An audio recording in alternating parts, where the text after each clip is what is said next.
მოგესალმებით ქალბატონებო და ბატონებო, ვაგრძელებთ ჩვენ საუბრებს ციკლიდან ქრისტიანობა და თანამედროვეობა. ჩვენ ახლა ალბათ დავიწყებთ ერთ ბლოგს, რომელიც რამდენიმე გადაცემის იქნება შემოფარგლული, სადაც ჩვენ ვისაუბრებთ ლიტერატურაზე, დამოკიდებულებაზე, ლიტერატურისადმი, მწერლობისადმი. არაფერს ახალს არ ვიტყვით, უბრალოდ შევეცდებით ერთგვარი მივცეთ მიმართულება ჩვენს აზრს, თუ როგორ შეიძლება ვისაუბროთ ჩვენ სხვადასხვა მწერალზე, ავტორზე, იმის მიხედვით, თუ რამდენად ჩანს მათთან მარადისობის ნაპერწკლები. გახსოვთ, ჩვენ დიდი ხნის წინ გვქონდა რამდენიმე 3-4 გადაცემა დავუთმეთ, ახლა არც მახსოვს, ვეფხისტყაოსანს, ხო? რომელიც ერთ-ერთი ყველაზე მნიშვნელოვანი გამორჩეული ქრისტიანული ლიტერატურის ძეგლი გახლავთ ქართულ საგანძურში, ქართული სიტყვიერების საგანძურში. ახლა რატომ წამოვიწყეთ? იმიტომ რომ დღეისთვის დადგა როგორც იქნა ეს პერიოდი, როდესაც ადამიანებს აქვთ ბევრად ნაკლები საშუალება დროის მხრივ რომ წაიკითხონ, ვიდრე არსებობს წიგნები. იყო დრო, როცა პირიქით იყო. იყო ძალიან ცოტა წიგნი, იყო ძალიან ბევრი მკითხველი. შემდეგ ერთგვარი ბალანსი დადგა, წიგნების და მკითხველების რაოდენობა განთავარდა და დღეს არის უცნაური სიტუაცია, როდესაც არსებობს არა ერთი და ორი გამომცემლობა, იბეჭდება n რაოდენობის წიგნი, n რაოდენობის ნათარგმნი თუ ორიგინალური ქართული ლიტერატურა, მხატვრს გულისხმობთ. ვიწრო გაგებით, როგორც ერთი დიდი ქართველი მწერალი იტყოდა ირონიით. და აქ ჩვენ ხვდებით, რომ მკითხველების რაოდენობა ბევრად უფრო იკლო, ვიდრე ჩვენ ეს გაგვიხარდებოდა. სადაც მკითხველთა რაოდენობის კლება არ გვიხარია, მაგრამ კარგი, როგორც არის. იწყება საუბარი ამაზე, იმაზე, რომ ეს გამოიწვია ელექტრომოწყობილობებმა, რომლებსაც ჩვენ ვიყენებთ თვალს ღლის, სწორია თუ არა კომპიუტერის გამოყენება და ტექნიკური პლანშეტების და ტაბლების გამოყენება ტელეფონების კითხვისთვის. ამაზე დავა შეიძლება სასრულოდ ადამიანებმა დაიწყეს ქვით, თიხის ფირფიტებით, პაპირუსებით. შემდეგ მოვედით წიგნებამდე. შემდეგ გადავედით სხვა მატარებლებზე ინფორმაციისა. პირველ რიგში უნდა ვთქვათ, რომ თვალის მიერ აღქმული ტექსტი ძალიან მნიშვნელოვანი რამ გახლავთ. ძალიან საინტერესო კვლევა ჩატარდა, რომელმაც თქვა, რომ მოდით ქართველებს გვაქვს ძალიან სპეციფიური ყური. ჩვენ ბევრად ფაქიზად გვესმის, შეიძლება ჩვენი ქართული მუსიკიდან გამომდინარე, მრავალხმიანი სიმღერიდან გამომდინარე, თუმცა შეიძლება ვიდრე სხვა ერებს აქვთ, აქ ალაპარაკობთ უკეთესო არის, უბრალოდ ფაქტს აღნიშნავთ, ხო? ბევრ ერს არ აქვს ესეთი პოლიფონია, როგორც ჩვენ გვაქვს. მიუხედავად იმისა, რომ ყურს ძალიან ფაქიზად ესმის და ყური ძალიან მრავალი ტიპის ინფორმაციის მიმღებია, როგორც აღმოჩნდა, თვალის გარშე მაინც რთულია. და აი რა ხდება? ჩვენ ადრე ვთქვით, რომ ადამიანის ცნობიერება სიტყვით და გამოსახულებით ოპერირებს. ის ახდენს კონვერტირებას ერთისა მეორეში და მეორესა პირველში. მარტივად მე ახლა ვხედავ მაგიდას, ჩემს თვინში ეს სიტყვა მაგიდა დაგიქმნება, ანუ როგორც თქვენს ტელეფონში, როდესაც თქვენ იღებთ ტელეფონით რაიმეს, გამოსახულებას უყურებთ, იმ ტელეფონის ტვინში ის იქცევა ნოლებად და ერთებად, მაგრამ ეკრანზე კვლავ გამოსახულებად ხდება მისი კონვერტირება. აქაც იგივე არის. მე ვუყურებ მაგიდას, ჩემს ტვინში სიტყვა მაგიდა კონვერტირდება, მოვდეთ გამოსახულება მაგიდა კონვერტირდება სიტყვა მაგიდა და ასე შემდეგ. და პირიქით, მე მესმის რაღაც სიტყვა, ის კონვერტირდება მაშინ კონკრეტულ გამოსახულებად, რომელიც ასოცირდება ამასთან და შემდეგ კვლავ ვერბალური სახით გადმოიცემა. ეს ძალიან ლამაზი თამაშია twinისა, ახლა ჩვენ ამას ღრმად არ ჩავყვებით, მაგრამ როგორც აღმოჩნდა, ყურის და თვალის მიერ მოწოდებული ინფორმაცია ძალიან საინტერესოა. მოგეხსენება თქვენ, რომ იბადებიან ხოლმე ადამიანები, რომელსაც დაბადებიდან პრობლემა აქვთ მხედველობის, არ ქონა სკოლის ხმის შემთხვევაში ან სმენის არ ქონა.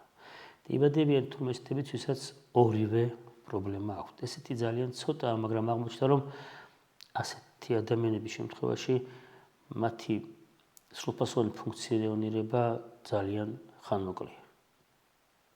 დაახლოებით საშუალო ადამიანის ცხოვრების ხანგრძლივობის საშუალო ასაკის ნახევარს შეიძლება უდრიდეს ხოლმე. თუ ძალიან მოიდომენ ადამიანები, შეიძლება ცოტა მეტიც იყოს. ხო და ნახეთ რა ხდება. თუმცა ინფორმაცია თუ არ შემოდის თვალიდანაც და ყურიდანაც, ტვინს აღარ აქვს რით იკვებოს. და ეს ცუდია მისთვის. მე მას უჭირს სრულფასოვანი ფუნქციონირება. ასე რომ ჩვენ კარგი ყურით ვიღებთ ინფორმაციას, მაგრამ საოცარი რამ აღმოჩნდა, დამწერლობის გამოგონებამ, დამწერლობის შექმნამ ადამიანები მიაჩვია კითხვას. და აი რა აღმოჩნდა. როდესაც თქვენ ახლა უყურებთ და უსმენთ კონკრეტულ თხრობას, მაგრამ თქვენი ბიორიტმი არ ემთხვევა ჩემს ბიორიტმს. მე ვიღაცისთვის ცოტა უფრო ჩქარა ვსაუბრობ, ვიღაცისთვის ცოტა უფრო ნელა ვსაუბრობ, ჩემი პაუზების, განლაგების და შეყოვნებების სისტემა არ ემთხვევა თქვენთვის ბუნებრივს. თქვენთვის უწევს დაიძაბოს, მოერგოს ამას, სცადოს. ამიტომაც ჩვენ არ გვინდა ხოლმე რომ გადაცემები ძალიან დიდი იყოს და 20 წუთის ფარგლებში ვატევთ, ხო რომ მეტნაკლებად არ დაიტანჯოს თქვენი ტვინი და არ მობეზრდეს იმაზე მოსწონა რომ ვიღაცის ლაპარაკს უსმენდეს. მაგრამ წიგნი რატომ არის უნიკალური? თქვენ მიდიხართ, კითხულობთ, ის აბსოლუტურად ემთხვევა თქვენს რიტმს. ის არ გარბის, ის არ ჩქარობს. როდესაც მე ვკითხულობ რაღაცას კონკრეტულ ხელსაწყოში, ის ციმციმებს მისი ეკრანი, იმ ციმციმის ხშირე სხვა არის, ჩემი აღქმა სხვა არის, ის დაძაბულობა მეტია, ამიტომ აღქმის მხრივ ზარალდები. წიგნი მელოდება მე. სადაც მე გავჩერდები, იქ გაჩერდება ის გვერდი, გადაშლილი გვერდი. ის სტრიქონი იქ გაჩერდება, ის ამბავი გაჩერდება, იქ სადაც მე დამჭირდა, გავჩერებულიყავი, რომ უკეთ დამენახა და მეგრძნო ეს ამბავი. რასაც მომითხრობს ის წიგნი. თუნდაც ამბავი იყოს, თუნდაც გრძნობა იყოს, ლირიკა იყოს, ის ლექსი. იქ ჩერდება და მელოდება მე. აი მე დავიწყე, ავტორმა დაწერა კონკრეტული პოეტური ნაწარმოები, მისა კონკრეტული რიტმი, ავყევი და უცებ გავჩერდი. და ის ლექსიც გაჩერდა იქ და მელოდება მე. და შემდეგ ჩვენ ისევ ერთად დავიწყებთ და წავალთ.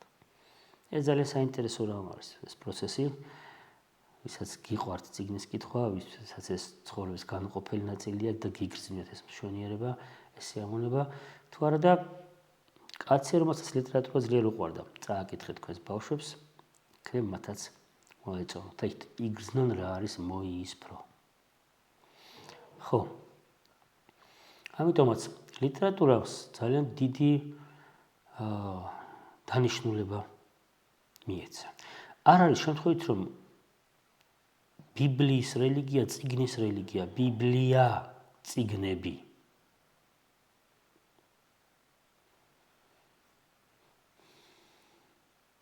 როდესაც სლავები წარმოადგენენ язычники, იმიტომ რომ языце ხო ენაზე მეტყველნი, ვისაც ფოლკლორი ქონდა. ეს საგები ჰქონდათ 1000 თქმულები, მაგრამ არ იყო კოდექსები, არ იყო დაწერილი. როცა ნახულობ წმინდა მამებს, ისინი აბრძანებენ, რომ მაცხოვრის განკაცებამდე წმინდა წერილი ამქვეყნიური სხეულია ღვთის სიტყვისა. იესო ქრისტე, ლოგოსი, სიტყვა ღვთისა, ეს მისი სხეული იყო განკაცებამდე. ამიტომ წმინდა წერილი თავისთავად სიწმინდეა. ამიტომ მიაქცევით ყურადღებას, რომ დიაკვანი ყოველთვის გინგელით იჭერს, ანუ ორარით იჭერს ბიბლიას. არ ეხება ხელით. ნახავთ ძველ გამოსახულებებს, ეპისკოპოსებიც კი თუ არ გამოსახონ სახარებთ, ხშირად ეს სახარება ისე რომ მათ ფილონზეა. ძველ გამოსახულებებში ეპისკოპოსებს ფილონები მოსახვთ, არა საკოსები როგორც წესი. ან სპეციალური ენქერით უჭირავთ. აი, ალბათ შეამჩნევდით თანამედროვე საეკლესიო შესამოსელში, როდესაც მღვდელი ხდება დეკანოზი ჯილდოებს ღებულობს, ერთ-ერთი მათგანია გვერდით და მღვდელთავარს ყოველთვის აქვს ეს გვერდით ჩამოკიდებული რომბი, რომელიც სულიერი מחვილია და მას ქვია ენქერი, ენხეიროს, სახელური, ხელზე გადასაფარებელი, რომ აი ესე დაიჭირო. უშუალოდ ხელით რომ არ შეეხო მას სიწმინდე. ამ ხო ძალიან საინტერესოა ხო თუ მიაქცევთ ხოლმე ყურადღებას, როდესაც კარგი ხატმწერები შექმნილ გენიალ ნაწარმოებებს ნახულობთ, როდესაც სვიმეონ ღვთისმიმრქმელმა უნდა მარცხოვარი მიიღოს, როგორც წესი მისი ხელები დაფარულია. მაშინ როცა ღვთისმშობელი შიშველი ხელებით ეხება მას. ეს დოგმატური სწავლების იდეა ნაწილია, რომ ღვთისმშობელი პირდაპირ, მისი სხეულიდან მოვიდა მაცხოვარი. ის ეხება უშუალოდ მას. ეს კიდევ ერთი კენჭი მათ ბოსტონშიც უყვარს, რომ ქრისტიანობაში ხალი ჩაგრება, ქრისტიანობას არ ეშლება ქალებთან, ქრისტიანები ზოგჯერ სწოდავენ ქალებთან ურთიერთობაში. მაგრამ ქრისტიანების შესწავლებს, გადავაგებთ ქრისტიანობის კისერზე, ხო? არასწორი იქნება. აი ამდენად ტექსტის სიწმინდე იმდენ მნიშვნელოვანი იყო ქრისტიანებისთვის, რომ წარმოიდგინეთ, არა მარტო ქრისტიანებისთვის, ბიბლიური ცნობიერებისთვის. მოსე წინასწარმეტყველი ღებულობს ღვთისგან პირველად ტექსტს. აქ იმცნება პირველად უფალმა თავისი თითით დაწერა ქვის დაფებზე, ფიქლებზე. უბრალოდ ჩვენ მის ღირსი არ ვიყავით და მოსე წინასწარმეტყველი ამტრევს ამ ქვებს, როცა ნახა ადამიანების კეფთაყვანისმცემლობა. მათ არ სურთ, ისინი ღირსები არ არიან და არ მიეცემათ. სამწუხარო რეალობა, მაგრამ რაც ვიზახთ არის რაც არის. ჩვენ შეგვეძლო ქონდა ღვთის ავტოგრაფი. მაგრამ არ აღმოჩნდა. არ აღმოჩნდა ჩვენ ღირსნი. მაშინ ასე მოსე თავიდანვე აქცევს ყურადღებას იმის, რომ დაწერილი ტექსტი მნიშვნელოვანია. გასაგებია ღვთისგან ეძლევა ეს მოსეს. თურმე უფალმა თავიდანვე განსაზღვრა საოცარი რამ. ის მაცხოვრის სიმდაბლეს თავმდაბლობას გვიწინასწარმეტყველებს წმინდა წერილის შექმნით. როგორც ითხარით, ტექსტი უცდის მკითხველს. ტექსტი ელოდება მკითხველს. ტექსტი არ გარბის წინ, ტექსტი არ ჩამორჩება უკან. ამაზე მეტი წინასწარმეტყველება, რომ უფალი მოვიდოდა, რომ ემსახურა კაცთათვის, არ არსებობს. და აი, ლიტერატურა. თქვენ ჩემზე უკეთ იცით წმინდა ბასილი დიდის ეს ცნობილი ჰომილია, ყმაწვილთათვის თუ როგორი კითხონ წარმართული წიგნები. სადაც საოცარ რამეს ბრძანებს. გასაგებია, რომ ყველა ის წიგნიო ყოველ მხრივ სულიერ საზრდოს ვერ მოგცემსო ჩვენო. მაგრამ ხესო, რომელსაც აქვს კარგი ნაყოფიო, ნაყოფის გარდა აქვს სასარგებლო ფოთლებიც, რომელთა ჩრდილიც ჩვენ ძალიან გვეხმარება, როდესაც ძალიან ცხება. არ არის აუცილებელი ვჭამოთ ჩვენის ფოთლები. ფოთლების დანიშნულება სხვა რამეა. ჩრდილი. როდესაც თქვენ მე ნახულობთ იმპრესიონისტების ნახტს, ისინი ცდილობენ გადმოსცემს შუქჩრდილის თამაში ტილოზე. როგორი საინტერესო რამ არის. და თუ გინახავთ ზის დაბნელების დროს როგორი ჩრდილები აქვს ფოთლებს. ნახეთ ინტერნეტში არის ეს ყველაფერი. ამიტომ შეიძლება ლიტერატურა არ იყოს უშუალოდ გათვლილი სულიერ საკვებად. გარნირი შეიძლება იყოს. შეიძლება ხელსახვოცი იყოს, რომელიც აძლევს საოცარ გემოს და გეხმარებათ, რომ იმ კერძის მიღებისას რაღაცა არაესთეტური არ აღიზიანებდეთ თქვენ, არ გიქმნით დისკომფორტს. ამიტომაც ბავშვებმა უნდა იკითხონ, დიდებმაც უნდა იკითხონ. და იქ ჩნდება ესეთი რამ. მოგეხსენება თქვენ, როდესაც საქართველოში პირველი ქართული თეატრი უნდა შექმნილიყო, წმინდა ალექსანდრე ოხრომპერიძემ ბევრი იღვაწა ამისთვის. თეატრი ძალიან ძნელია, ძალიან ქრისტიანულ ხელოვნებად მონათლო. ძალიან ძნელია. მაგრამ სეკვიარო საზოგადოებაში, განეკლესიურ საზოგადოებაში. თეატრს ეძახდნენ კიდეც, ხო? ტაძარს, ხელოვნების ტაძარს.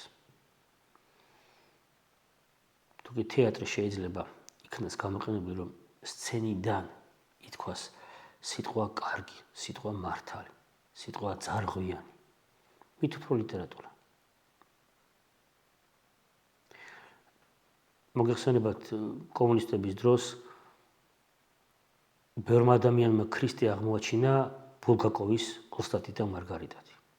ეს იეშუა ჰანოცრი, ვინც იყო იქ, ის ადამიანებს ეძახდა, სადღაც ძალიან შორიდან, ძალიან ბურუსიდან, მაგრამ ადამიანებს ჰქონდათ განცდა, რომ ეს არის ვიღაც, ვის გამოც ღირს, რომ ეს წინ წაეკითხო, წიგნი არაერთგვაროვანია, ძალიან საინტერესო ინტერპრეტაცია არსებობს ამ ლიტერატურული ნაწარმოებისა, მაგრამ მაინც ჩვენს რეალობაში სამოსელი პირველი საოცარი ნაწარმოები, რომელმაც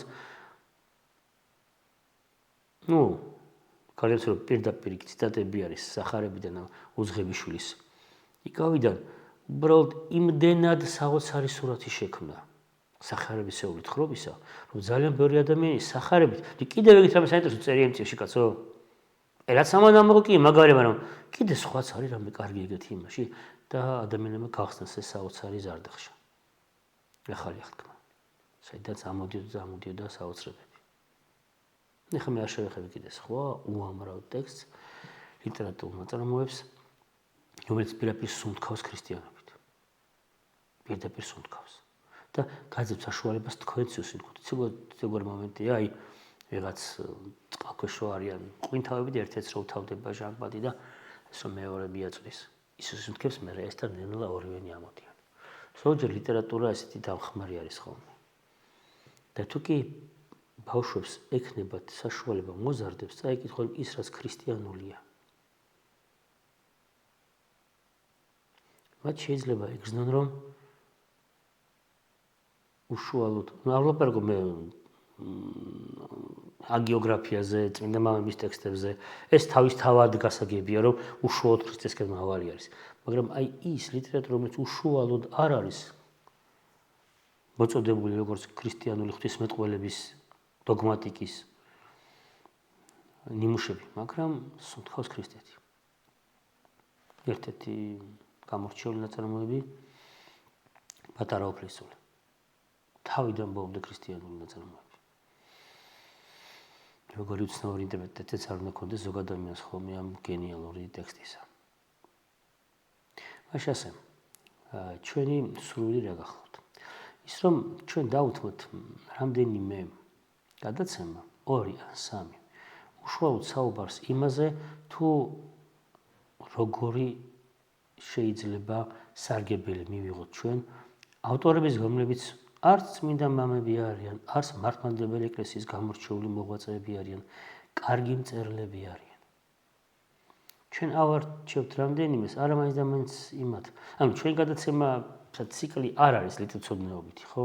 ამიტომ ჩვენი ეს უმთავრესი მიზანი არ არის. ჩვენ ამაზეც ვისაუბრებთ.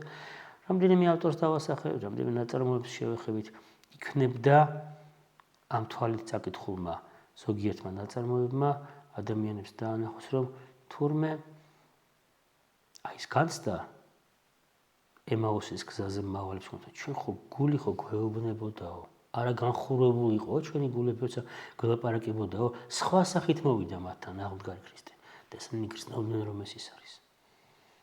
ნახოთ, იქნებდა რომელიმე ავტორთან, რომელთან ჩვენ აქამდე არ გვიფიქრია რომ უფალთან შეხვედრის ბედნიერება გვექნებოდა, იქნებს სწორედ ეს სასიხარულო სიურპრიზი დაგხვდეს. კეთილი. ვფიქრობ ამჯერადაც შესავალი გადაცემისთვის საკმარისად ვისაუბრეთ. თუ რამე შეგვეშალა, არასწორად თქვით. მიუთითეთ კომენტარების ველში. პირადი შეტყობინებების გამოგზავნა გმადლობთ, კარგია და იქ მოწერილ კითხვებზე ჩვენ გვექნება ოხოს გადაცემებში პასუხების ბლოკი, მაგრამ ძალიან გთხოვთ. თქვენი აქტივობა გამოაჩინეთ ჩვენი ვიდეოების ქვეშ. კეთილი. ამჯერად დაგემშვიდობებით, მომავალ შეხვედრამდე.